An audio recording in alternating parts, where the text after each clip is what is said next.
तो लीजिए प्यारे विद्यार्थियों, फाइनली हम लेकर आ चुके हैं आपका कक्षा 10 विज्ञान विषय का कंप्लीट पेपर। इस पेपर का सॉल्यूशन आज की इस वीडियो के अंदर मैं देने वाला हूं।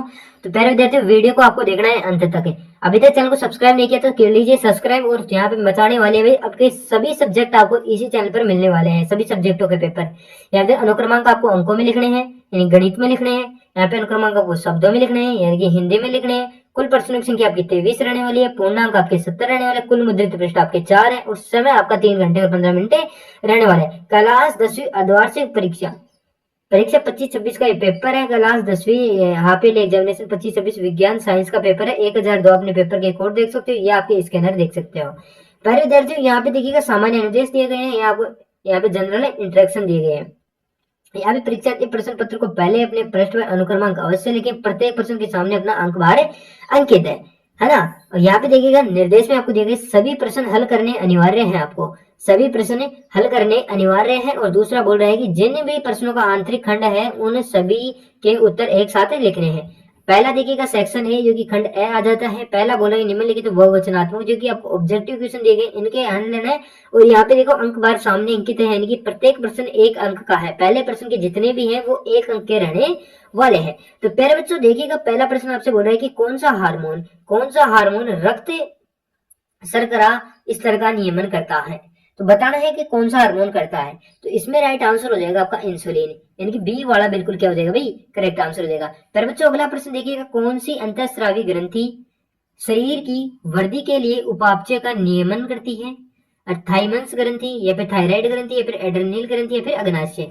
तो आपका दूसरे के अंदर आपका हो जाएगा थायराइड ग्रंथि, यानी कि बी वाला विकल्प आपका बिल्कुल क्या हो जाएगा भाई, करेक्ट आंसर हो जाएगा। पर बच्चों अगला प्रश्न देखिएगा, मानव वृक्क एक तंत्र का भाग है जो संबंधित है। वो किससे संबंधित है प्यारे बच्चों? तो यहाँ पे ऑप्शन देखिएगा, पोषण का, श्वसन का, उत्सर्जन का, परिवहन का। देखा वो है आपका किसका है भाई, उत्सर्जन का है। तो स वाला विकल्प आपका बिल्कुल क्या हो जाएगा भाई, करेक्ट आंसर हो जाएगा। पर बच्चों अगला प्रश्न देखिएगा, दही में उपस्थित अम्ल होता है। दही में कौन सा अम्ल उपस्थित होता है? तो दही में आपको उपस्थित होता है लैक्टिक अम्ल, यानी कि दही वाला विकल्प आपका बिल्कुल क्या हो जाएगा भाई, करेक्ट आंसर हो जाएगा। अगला प्रश्न देखिएगा, अगला प्रश्न आपसे बोल रहा है इनकी मैथेनोइक अम्ल भी नहीं होगा, टार्टिक अम्ल भी नहीं होगा, ऑक्जेलिक अम्ल भी नहीं होगा। तो प्यारे बच्चों ये थे आपके कुछ क्वेश्चन जिन्हें मैंने हल करवा दिया है, 4 प्रश्नों का हल करवा दिया है। 5वें प्रश्न का हल देखते हैं। और यहाँ पे आपका प्रत्येक प्रश्न 1 नंबर का, यानी 4 मार्क्स आप कंप्लीट सॉल्यूशन आप देख चुके हो। यहाँ पे देखिएगा, अगला प्रश्न आपसे बोल रहा है कि ऊष्मा का सबसे अच्छा चालक है। आपको ऊष्मा का सबसे अच्छा चालक बताना है। तो ऊष्मा का सबसे अच्छा चालक कौन सा है? तो ऊष्मा का सबसे अच्छा चालक है वो है आपका कॉपर, लेड, मरकरी, या फिर जिंक। तो इसका राइट आंसर हो जाएगा कॉपर। कौन क्या आंसर राइट आंसर हो जाएगा भाई, कॉपर हो जाएगा। अगला प्रश्न देखिए कि पर्ण के छिद्रों से खुलने व बंद होने का कार्य किसके द्वारा होता है? तो किसके द्वारा होता है भाई आपका, वो होता है आपका द्वार कोशिका द्वारा। यहाँ पे स वाला विकल्प आपका बिल्कुल राइट आंसर है। जाइलम भी नहीं होता, और हरितलवक भी नहीं होता, और फ्लोएम भी नहीं होता। तो यहाँ पे द्वार कोशिका। अगला प्रश्न देखिएगा, निम्नलिखित में से सबसे अच्छा विद्युत का चालक कौन सा है? तो सबसे अच्छा विद्युत का चालक कौन सा है? तो सबसे अच्छा विद्युत का चालक है वो है आपका लोहा, एल्यूमिनियम, तांबा या चांदी। तो चांदी सबसे अच्छा है, ठीक है।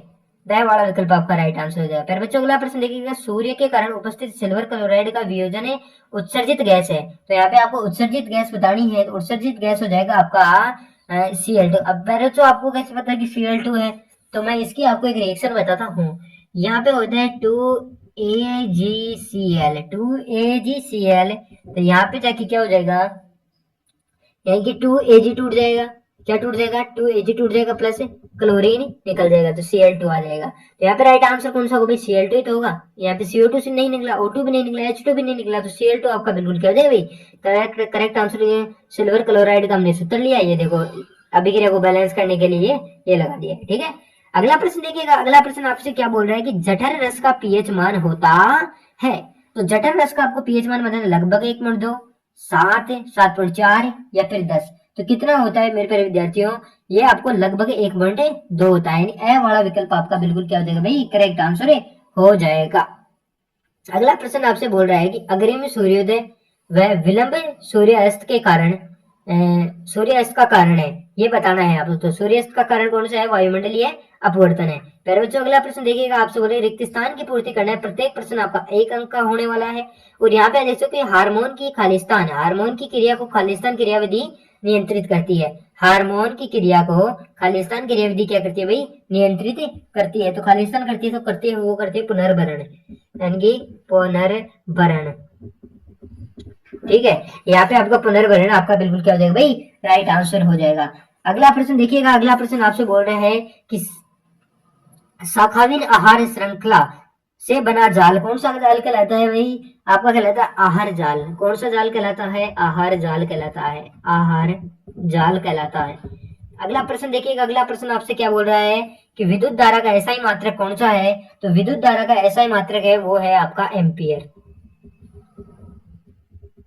एम्पियर है। अगला प्रश्न देखिए, श्वेत प्रकाश का अवयवी वर्णों में खालिस्तान विभाजित करता है, तो खालिस्तान विभाजित करता है यानी कि विक्षेपण, क्या करता है भाई, विक्षेपण, विक्षेपण।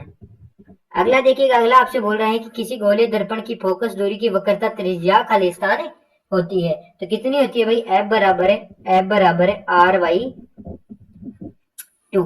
अगला देखिएगा, पदार्थों को जैविक प्रक्रम द्वारा विघटित हो जाते हैं खालिस्तान कहलाते हैं, तो क्या कहलाते हैं भाई, जैविक निम्नीकरण कहलाते हैं, जैविक निम्नीकरण।